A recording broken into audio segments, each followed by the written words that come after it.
Hey everybody, I just wanted to check in with you for a couple of reasons. Number one, I wanted to give people updates on what was going on or what is going on. And I guess most importantly, I want people to see firsthand and hear firsthand what this disorder does to individuals. And what you saw a couple nights ago on my Go Live, that was me at the time. And, I had a little bit of optimism. I felt like I could make it. I'm going to tell you a quick story about what happened right after I was down there. I felt safe down there at the river. And literally, I don't know, half hour after the last Go Live, I was laying down on the sand, and a bottle from the bridge up above landed right smack in front of me within about 3 feet. A beer bottle, somebody threw it driving by, threw it off the bridge, and it reminded me of Castaway when the coconut dropped and scared the shit out of Tom Hanks. And I kind of laughed it off at first, and then was just texting somebody after that and said, hey, I'm still safe down here, no worries. And then literally 30 seconds later, I was laying down in the sand and I heard a noise. I turned around and there's a raccoon staring me in the face, and I freaked. So I left, and then I went to a couple hotels to see if they'd be willing to comp a room for the night. They weren't able to. And then the storms hit. And this was not last night, the night before, but I found a place where I could go in and like a little overhang where I wasn't getting all of the water, all of the rain, but I tried to sleep on a cement bench there. The shelter was locked, and which would have been my only other option, and I didn't get a minute of sleep out there. So I was out all night that night. And so I was really excited yesterday when a great friend, who I can't believe I haven't talked to in 20 years, had given me a room, and that's where I'm at now. I'll be leaving here in a little bit. But I wanted you to tell you what the disorder does. Like last night, I had, as soon as I got in the room, it was great to lay on a bed and shower, and then the intensity of emotions just hit me like a freight train. So basically what happened is all the progress that I made before was just gone. Any emotional progress, mental progress, feeling like I had a chance at this, it was gone, because I knew that I'd be leaving this place at some point. And I knew that this was all, it's like it's a big fairy tale to me that I even have a shot. That's what this disorder does. And this is why I drain myself and I drain other individuals. And this is people with this disorder, it is exhausting, because you make progress and it is simply just gone, and I'm doing everything I can right now. I have a couple job interviews lined up, but I don't even know how to proceed from here. My area of expertise is recruiting, and the only way to make enough money, because my financial situation, my money's going to be basically cut in half. So in order to get out of this, I have to be able to make a living, and I feel like I don't have a shot. I'm literally, if I have I have 3 companies right now where I could, to most individuals, this would be like or not most, but to a lot of individuals, this would be, a great income. And I don't even have the shot to do it, because if I have an in-person interview, what do? This is what I have right here, my backpack. I don't have my interview clothes. If I got my interview clothes, what happens? I gotta shave, I gotta shower, I can't stink, I don't have access to computer. There's just, what I'm trying to let individuals know, I'm not asking for individuals out on Facebook to take me in. I wouldn't take me right now, because I'm a mess. I'm exhausted. I slept so much here, and I still feel like I could sleep for 2 more days. How can I be, how can I get myself to be in a situation where I'm setting myself up for success. I just don't know how to even do it. I can, even if I had the necessities, it's still going to be a very, very hard uh, battle to get where I want to go. I want to go into residential treatment, and that's one thing. Last thing I'm going to say, or last topic before I don't want to talk for 30 minutes here. Um, what I've been saying on Facebook about seeking the appropriate treatment, that's all true. I've made over 100 phone calls throughout the United States. I've cried on the phone with individuals in the mental health field, in the healthcare field, who just can't say, yes, I can help you. Due to the fact that I don't have full Medicaid, I cannot go to a residential treatment center. There is no residential treatment centers for general psychiatric care in the state of Iowa where I could go to right now. If I went out of state, yes, there are residential psychiatric treatment centers, very few that specialize and know really what borderline is and have the appropriate people to treat it. But even then, I can't do it because I have partial Medicaid. I don't have any kids under 18 living with me, and I'm not collecting disability. And if those two things happen, there's no possible way, unless you have cash out of pocket, which in these treatment centers that are BPD specialized are $40,000 to $50,000 for this treatment. How does society expect people like me and other people, with this disorder to get healthy if you're not giving them a shot to do it? You're saying the resources are out there available, and they're dangling them out in front, and I can't go ahead and grab those resources. So what I'm left with is my therapist, who is great. I'm going to an appointment tomorrow. I'm getting into the DBT therapy, and that's about all I can do right now. I have an untreated condition, and that is all I can do. I'm going to try to continue to take these phone interviews and apply for jobs at the library when I can. But bottom line is I don't know what to do. I did have a couple of people that mentioned a GoFundMe page. The reason why I didn't originally do this is because I wanted to relay my message of BPD education and awareness without coming back and saying, please give me money. I didn't want to use this as a tactic to have people feel sorry for me, and that's not what I'm doing today. I'm simply doing this to let people know the intensity of this disorder and how sick I really am. And like I said, I'm like two different people. Yesterday, between the last time that I had done this go live down under the bridge there, to yesterday and today, I'm two different people. I'm doing everything I can, and I just can't do it. I can't progress. I'm not asking for people to take me in. I'm not asking for that. In my disorder, especially, and I'll just touch briefly about the shelter. I went down there. Like I said, I want to prepare myself and put myself in a position where I'm most likely to succeed. And down there, I am a private person. I can be very sociable. But honestly, some of the people scared me, and there's people on the streets that scare me. There's people down there that scare me, offering drugs and alcohol and stuff like that, and I don't want anything to do with that. It's like a jail setting down there, which it has to be at the shelter.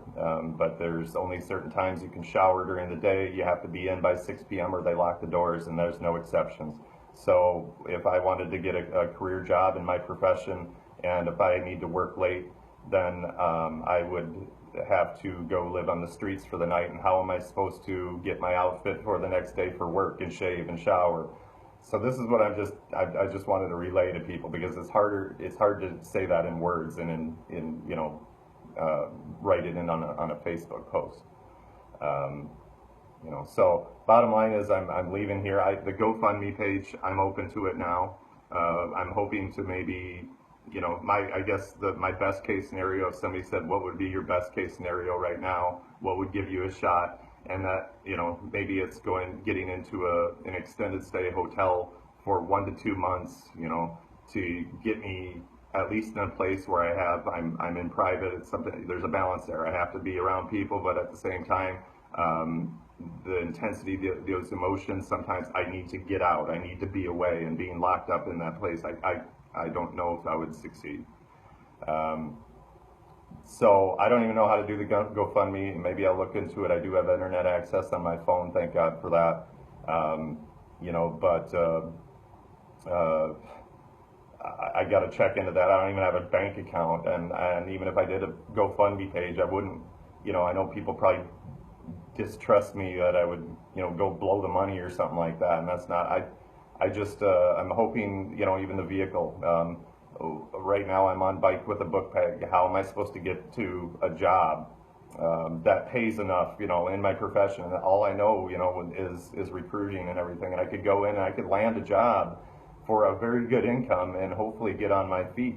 But all the other circumstances and events going on right now, I don't know how it's possible. It's so overwhelming to me, and it's scary. I'm on the streets uncontrollably crying at times because I just feel like I'm not given the opportunity. It's hard to ask for help, and it's hard to seek or accept help too. If somebody came and said, I'm going to set you up, even then it would be hard because I feel like I would screw it up. I would somehow find a way to build a life, and then find a way to sabotage that life and take it all away. And that's why it's so hard to even ask for help, because I know those individuals that are putting themselves out there to help me are changing their lives, and they have their own bills and everything like that. So it's very hard to even accept the help because I feel like I'm just going to take their money or take this and that and throw it away, because it's not going to work. So I'm sick. Bottom line, I am sick, and I've been saying this for a long time, and people, some people get it and some people don't, and then maybe they go live, and maybe this long ass recording, if people watch it, will give them a better understanding and show, put a face to the disorder, and put a face and hear the voice and see me and say, this is two different people. It's hard to make progress in that state of mind, but I'm going to keep doing it. Like I said, I have three people right now three companies right now that is interested for recruiter roles, and the money would be enough even after the income would be basically cut in half after everything, all my financial mess. It would still give me a shot maybe. So I'm going to check into the GoFundMe. See how that works. Getting set up in a place where maybe I even went to 3 hotels now, asking to do any type of HR, recruiting, social media, branding, anything like that, in exchange for a place to stay to get on my feet. And so far, the only one that I thought was going to go through was denied. I just got that email a little bit ago. So I don't know what I'm asking for, other than maybe, the GoFundMe and the vehicle part. I mean, I'm not looking for somebody to go get me a Ferrari. I'm not a beater vehicle where I can get to work, or even a car where I can sleep in the back seat and then find a place to shower. And I tell you what, it's hard to find a place to shower in this area. I drove all the way across town on my bike. It was an hour-and-a-half drive down to Gray's Lake to try to get a shower, and I find out there is no shower, and I'm exhausted, and then I have to go to the next place. So I'm in survival mode right now. It's hard to make progress when you have an untreated condition, when you're living on the streets, when you have no vehicle, when you have none of this stuff, and I don't know what to do. So I've got a lot of anger and a lot of rage, not towards anybody, I'm not a violent person or anything, but there's just so much anger that I have towards the system, first of all, and myself, but most of all the system. And if I can get on my feet, and maybe someday I can use my voice and my experience to help others, and that's what I was originally trying to do when I came out with the BPD awareness, a month or 2 ago or whatever. you know, I maybe I can do something down the road to help individuals in this situation. But just to, you know, like I said, I cannot get residential treatment for my disorder. First of all, there's very few places in the United States that offer this specialized treatment, and even a general psychiatric residential center, it is virtually impossible for me to go there. What do they expect people, these people down in the streets who have psychiatric problems, who don't have kids under 18 living in the household, and they don't collect physical disability? What do they expect them to do? And it's almost just pushing these people off to the side of the road and just waiting for them to die. And that's what I feel like. Anyway, I know I'm babbling, but I wanted to give you a heads up. I'm leaving the hotel. Thank you, you know, for the people who are supportive of me. And I'm not, that's the thing. Like I said, if somebody said, I'll set you up in another place or whatever, so you don't have to go out in the streets today, it's supposed to be hell for weather this next week. You know, even if that was the case, that would be hard to even accept it. You know, it would be hard, because especially the individuals that have reached out to me that I haven't talked to in 20 years.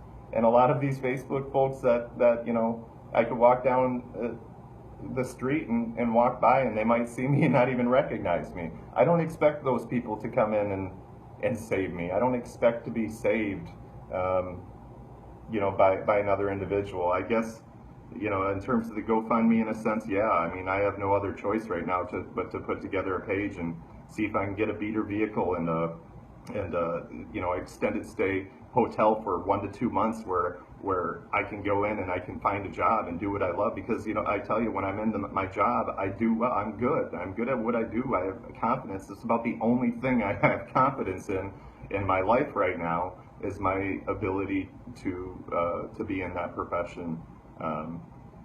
So anyway, I'm going to log off now. I'm going to head out, and thank God for plasma, because that's you know, I've been donating plasma just for cigarettes.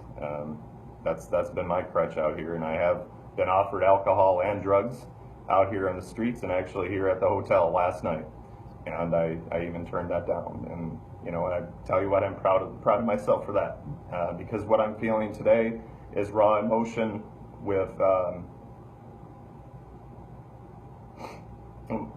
what I'm feeling is raw emotion without covering it up.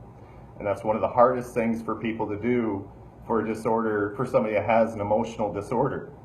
And there's no medication for this disorder.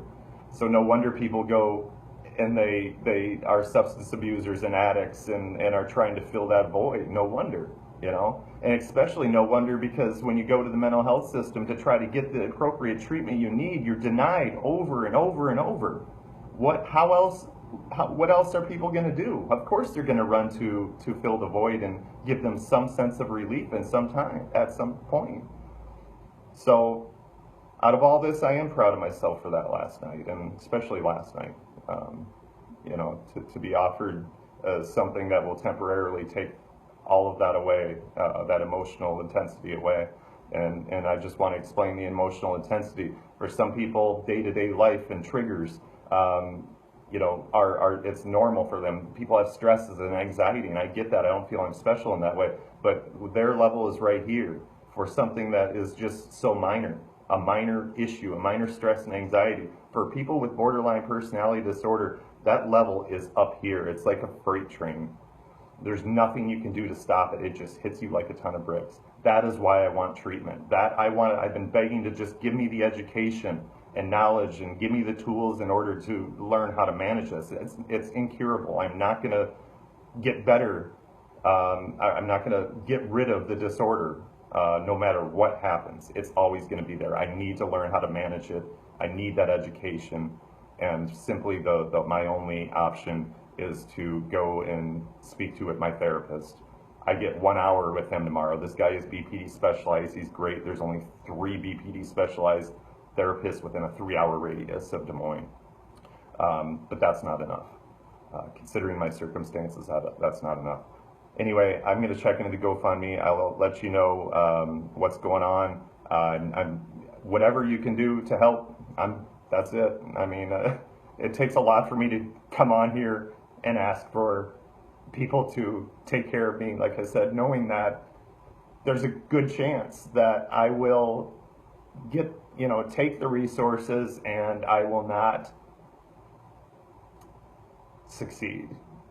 And anyway, thanks guys. I will stay in touch at some point. Like I said, if I'm not responding to anybody that messages me or anything, don't take it personally. It's a lot to take in. A lot of people have different ideas and suggestions and everything. I'm not being stubborn. I'm utilizing all the resources that I possibly can. The shelter is the last thing that I'm going to have to really think about. But even then, I don't even know how that's setting myself up to succeed and get back on my feet. So thank you. Go Chris Bryant. Go Cubs.